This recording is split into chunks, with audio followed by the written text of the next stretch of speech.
이들이 잔인한 것들. 인간은 왜 잔인해질까? 이거 아주 좋은 책인데 여러분 그 렉터라는 그 교수가 쓴 이 책을 한번 관심 있으면 보시기 바랍니다. 인간을 대성화하기 때문인데 자기 자신에 대한 과장된 생각을 가지고 있어. 내가 우월감을 가지고 있어. 권력에 대한 끝없는 공상을 가지고 있어요. 성공, 똑똑함, 아름다움에 대한 집착을 해요. 특권의식을 가지고 있어요. 일국의 법무장관이라고 그러잖아요. 일국의 국무위원이라고 그러잖아요. 착취적 인간관계를 갖습니다. 반드시 감정이입 능력이 결여되어 있죠. 타인을 시기하거나 타인이 자신을 시기한다고 생각해요. 그래서 항상 아주 멋진 말로 해서 도어 스태핑 한다고 멋진 말을 미리 생각하고 기자들하고 짜고 와서 도어 스태핑 하잖아요. 그래서 막 응?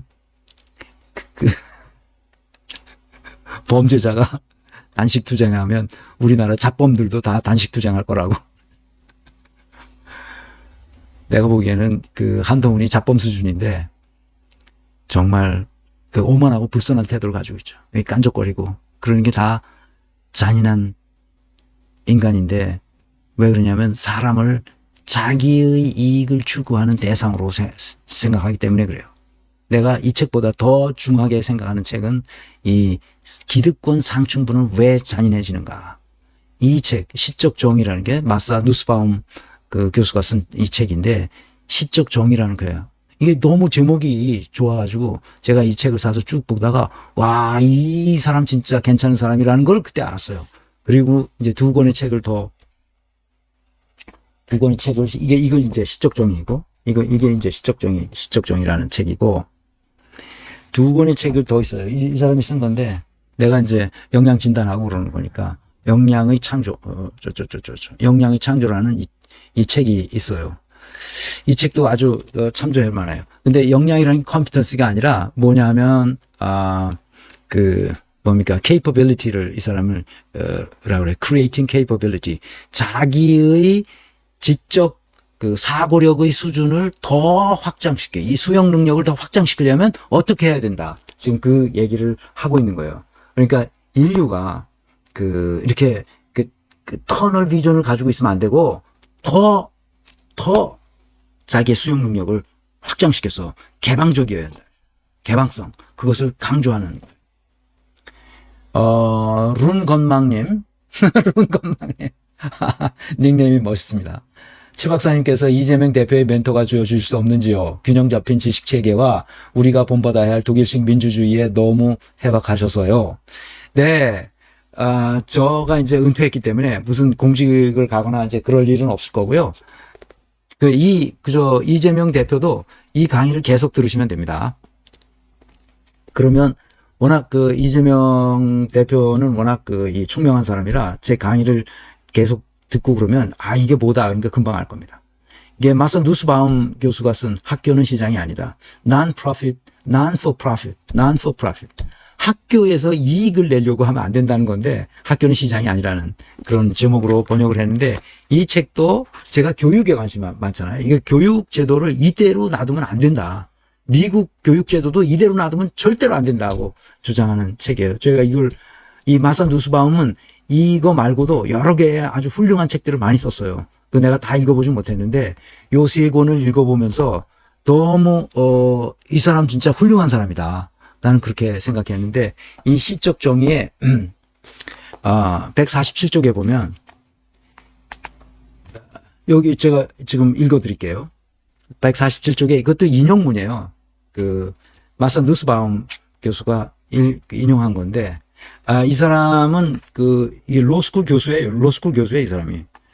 그러니까 47년생인데 세계적으로 저명한 법 철학자이고 정치 철학자이고 윤리학자이고 고전학자이고 여성학자로서 뉴욕 대학에서 고전학으로 학사학위를 받고 하버드에서 고전 철학으로 석사 박사학위를 받았고 하버드 브라운 그런 데서 석좌 교수를 하다가 지금은 시카고 대학에서 철학과에서도 가르치고 로스쿨 학생들한테도 가르치고 신학과에서도 법학, 윤리학 석좌 교수로 활발히 강의하고 있는 사람이에요. 그 다음에 이제 노벨 경제학상을 받은 아마티아 센, 예전에 한번 제가 이전 강의에서 소개했던 아마르티아 센과 함께, GDP가 아닌 인간의 행복에 주목해야 하는 역량이론을 만들어냈던 사람이에요. 그래서 여러분들한테 소개하고 싶은 것은 이 인용문이, 제가 한번 인용문을 읽어볼게요. 왜 왕들은 그들의 백성에게 동정심이 없는가? 그들은 인간 존재의 인간됨을 결코 믿지 않기 때문이다. 이게 루소가 한 말입니다.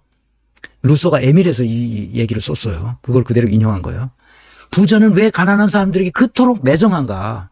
그들은 자신들이 가난하게 되리라는 두려움을 가지고 있지 않기 때문이다. 놀라운 통찰이죠. 왜 귀족은 평민을 그토록 멸시하는가? 그들은 결코 평민이 되지 않을 것이기 때문이다. 이게 루소 당시에, 그러니까 1700년대 18세기에 루소의 입장에서는 이렇게 설명한 거예요.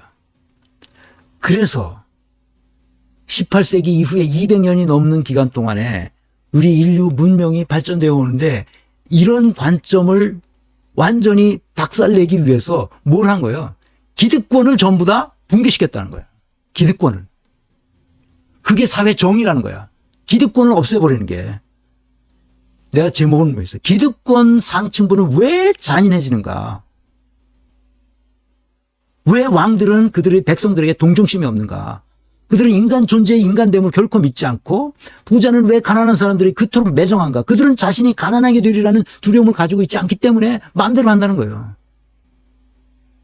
그러니까 기득권을 가지고 있는 기득권을 전부 해체시켜야 된다. 그게 200년 동안 있어온 인류 문명이 여기까지 온 거야. 그래서 인간의 존엄성을 건드릴 수 없도록 만들어 놓은 거란 말이지. 그 루소는 진짜 그 칸트보다 조금 한 12년 더 먼저 태어났어요. 1712년, 칸트가 1724년에 태어났으니까 약 12년 선배죠. 그 칸트와 같은 동시대에 살았던 사람이죠. 그러니까 이 루소가 그 나이 50세 되는 해에 이 책을 썼어요. 루소가 50세 돼. 에밀이라는 책을 썼다고. 그 에밀에서 지금 그 누스바움이 인용한 거거든요. 에밀은 교육에 관한 거예요. 이 사람은 자신의 교육 철학에 대해서 썼어요. 교육 철학의 핵심은 뭐냐? 크게 보면 이 루소의 교육 철학의 핵심은, 에밀을 보신 분들은 아시겠지만 핵심은 뭐냐? 자연 속에서 아이들이 학습할 수 있도록 해야 돼. 그 자연은 굉장히 중시해요. 아이들이 자연과 상호작용하면서 성장하는 것이 굉장히 중요해요. 왜? 자연 속에서 스스로 인간이 누려야 할 덕목을 스스로 배울 수 있다니, 자연 속에서. 그리고 그 자연에 대한 책임감도 느낄 수 있게 된다는 거지. 두 번째는 또 자연이에요. 자연스러운 학습이 되도록 해야 된다. 강요하고 강제해서는 안 된다. 그래서 강제적인 교육보다 스스로 탐구하고 경험하고 스스로 배울 수 있도록 호기심을 가지고 흥미를 가지고 학습할 수 있도록 환경 조건을 만들어줘라. 오늘날에 똑같이 그렇게 하는데 우리는 거꾸로 가고 있어요, 지금. 우리 교육이 거꾸로 가고 있다고. 그 다음에 철학 교육을 중시해요. 아이들이 사회적 규범과 도덕을 배워야 하는데 왜 배워야 하는지, 개인의 자유와 사회의 필요성에 대해서 어떤 균형을 잡아야 하는지, 이런 것을 스스로 배울 수 있도록 해야 하는 거야. 개인의 자유가 중요하면서도 사회와 조화되어야 된다는 것을 스스로 깨달을 수 있도록 해야 된다는 거예요. 놀랍죠? 놀랍습니다. 그래서 칸트가 이 루소가 쓴 에밀을 보느라고 그 하루 산책을 놓쳤다는 거 아니야. 여기에 빠져서. 이 칸트의 철학은 그 후에 프랑스어권에 있었던 그 스위스 교육학자 장 피아제, 내가 교대에 있을 때도 이걸 다 교대 다닐 때 이거 장 피아제를 가르친 그 미국에서 공부하신 젊은 교수님이 오셨는데 장 피아제 얘기를 했어요. 이게 스위스 사람이에요, 장 피아제는. 물론 이건 20세기 사람이죠. 19세기 말에 태어나서 20세기 1980년에 돌아가신가. 그러니까 이 장 피아제 같은 사람에게도 심대한 영향을 준 거죠. 그러니까 어린이들이 자라는 단계에 가서 인지 발달 단계를 쫙 만들어서 그걸 연구해서 가르쳤던 사람이죠. 그러니까 그 루소와 동시대에 있던 칸트가 에밀을 보고 충격을 받아서 자기가 교육학이라는 책을 썼잖아요. 그래서 그 교육학의 그 철학, 교육 철학이죠, 말하자면. 그것을 그대로 오늘날까지 받아들여서 그 밑바탕 하에서 여러 가지 방법론과 수단이나 조건이나 이런 거는 많이 바뀌었지만 18세기와 지금도 그 교육 철학은 그대로 살아있단 말이죠. 그걸 받아들인 게 뭐야? 독일 교육이야. 독일 교육은 아이들을 서열화하지 않아. 계급화하지도 않고 서로 차별하지도 않아. 그러니까 경쟁할 필요가 없지. 서계차경이 존재하지 않는 교육. 그거를 독일 교육의 핵심이야. 그거는 스위스도 마찬가지고 오스트리아도 똑같아. 북유럽은 더 말할 것도 없고. 그런 교육을 받아야 사람들이 열려요. 자기의 인식의 지평을 스스로 넓혀갈 수 있다고. 내가 오늘 할 얘기가 그거야. 한동훈이 탄핵하는 것은 물론이지만 탄핵하면 또 다른 놈이 와서 또 밴댕이 콧구멍 같은 시야를 가지고 세상을 볼 거 아니냔 말이야. 한동훈이 탄핵하는 게 중요한 게 아니라 그보다 더 중요한 거는 이런 인간이 자라날 수 없는 교육 환경을 만들어줘야 된다는 거야. 어떻게 서울대 법대를 나온 애들이 한결같이 밴댕이 콧구멍 같은 시야를 가지고 세상을 보느냐 이 말이야. 나는 법률가들과 얘기하면 가슴이 답답해져요. 그 법률 조문밖에 몰라 이놈들이. 그래서 교육제도를 혁명적으로 바꿔야 된다는 거야 나는. 내가 그래서 이재명한테 약간 내가 불만이 있다면 교육제도에 대해서 좀 모른다는 거야. 왜냐하면 자기가 초등학교를 나오고 중고등학교를 안 다녔거든. 대학을 다녀봐야 대학이래야 다 가서 법률 시험 치려고 거기에 몰두하느라고 뭘 했겠어. 대학을 대학으로 독일의 대학의 이념, 야스퍼스가 말했던 그 독일 대학의 이념과 같은 그런 이 학습이 일어났겠냐고. 그렇지 않았을 거 아니야. 그래서 이재명은 누구보다도 총명하기 때문에 내 강의를 들으면서 충분히 교육을 어떻게 바꿔야 되겠구나. 교육을 받아보지 않았기 때문에 이걸 잘 모를 수 있는데 그래도 얼마든지 하나를 가르치면 둘 이상을 깨우치는 총명함이 있거든. 그래서 잘 할 수 있을 거라고 생각해서 내가 이 강의를 하는 거예요. 그래서 여러분들이 지금 2,409분이 동시 시청자 수로 나오는데요. 많은 분들이 날라서 이재명도 이걸 듣고 거긴 또 누구야 홍익표도 이걸 듣고 그래서 이 당 지도부가 정청래도 이걸 듣고 그래서 당 지도부가 합심해서 교육개혁 교육 철학이 있어야 돼. 그래서 인간이란 무엇인가를 이해하고 그것을 할 수 있도록 그렇게 했으면 좋겠어요. 나는 사람이 중요하다고 생각하는 사람이지만 그 사람을 에워싸는 환경 조건, 즉 구조와 시스템과 프로세스를 어떻게 설계하느냐, 이것이야말로 사람을 사람 되게 만드는 방법이다. 나는 그렇게 생각해요. 우리 교육은 서울대학교고 서울대학교 해랩이건 간에 근본적으로 잘못되어 있다는 거야. 그래서 이것을 고치라고 내가 얘기한 거지. 그 밴댕이 콧구멍 같은 시야를 가지고 어떻게 나라가 제대로 운영되겠냐 말이지. 자, 그래서 나는 여러분에게 이 터널 시야의 악순환을 여러분들에게 소개하려고 해요. 터널 시야를 가지고 있어요. 터널 시야를 가지고 이러고 세상을 보기 때문에 주변이 뭐가 어떻게 돌아가는 판속인지 몰라.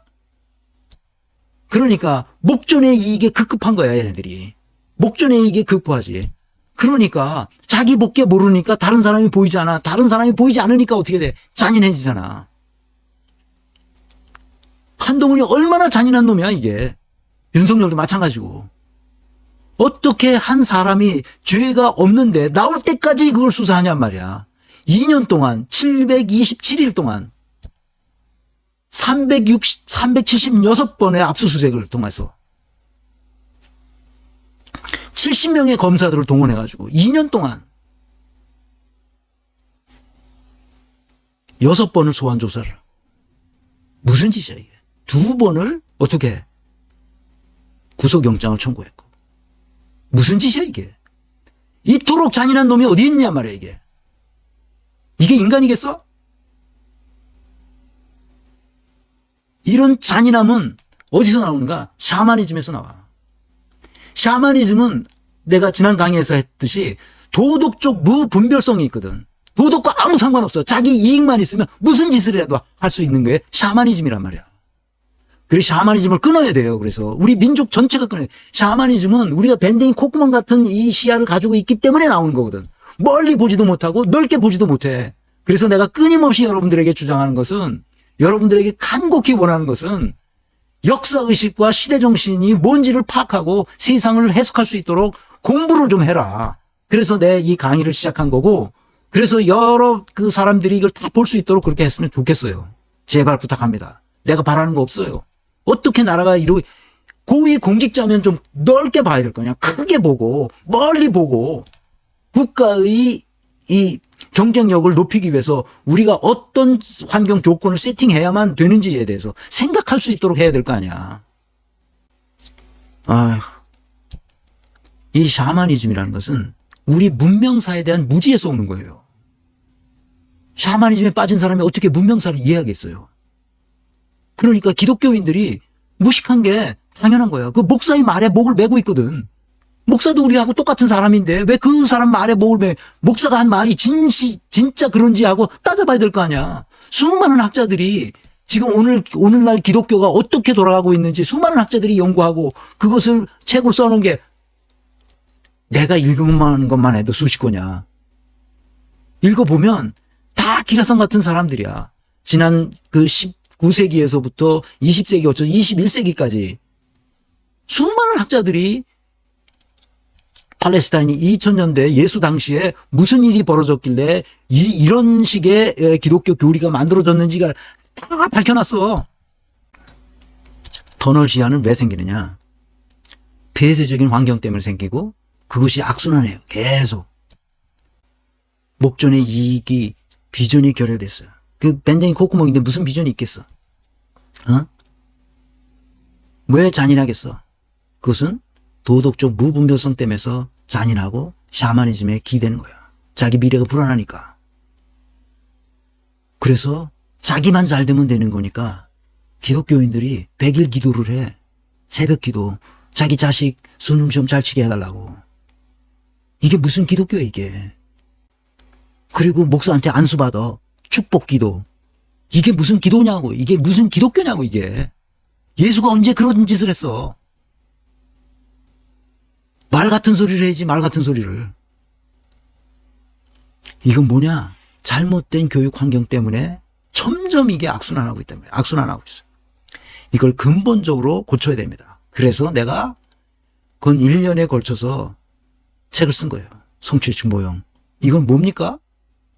서계차경, 서열화하고 계급화하고 차별하고 서로 경쟁시켜서 사람을 이 악순환의 고리에 이 터널 비전 가지고 있는 밴댕이 콧구멍 같은 비전으로 세상을 보도록 만들어서, 그래서 서울대학교 아니라 서울대학교 해례비를 나왔어도 다 밴댕이 콧구멍 같은 비전을 가지고 고위 공직이 돼요. 그래서 나라가 이렇게 된 거예요. 이건 문재인도 마찬가지고 이낙연도 똑같고 윤석열은 말할 것도 없고. 그래서 여러분들에게 내가 한동훈이 코딩을 다시 했어요.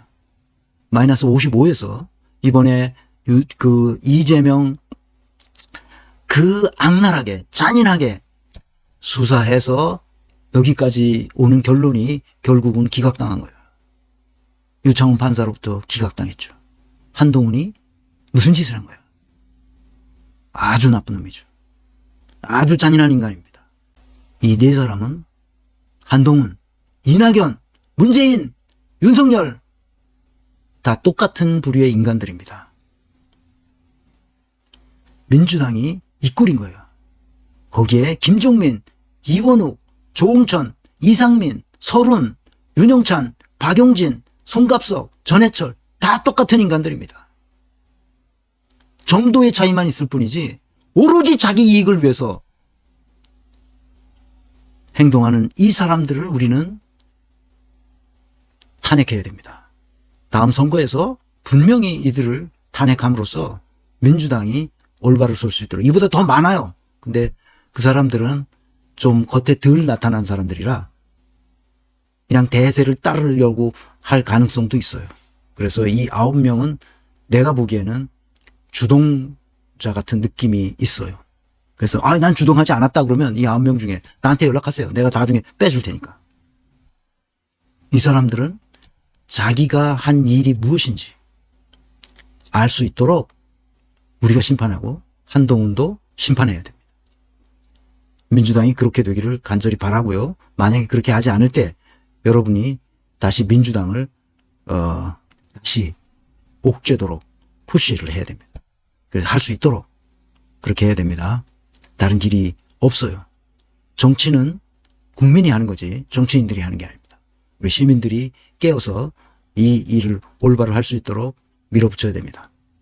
이제 언젠가 환경 조건이 좋아지면 우리도 독일 사람들처럼 그냥 투표함으로써 그냥 끝나는 그런 민주주의, 평화로운 민주주의 세계가 올 수 있겠죠. 지금은 변혁기이기 때문에 시민들이 적극적으로 나서서 해야 됩니다. 그렇지 않으면 바뀌지 않아요. 그래서 문제입니다. 오늘 강의는 여기서 마치고요. 다음 시간에는 김진표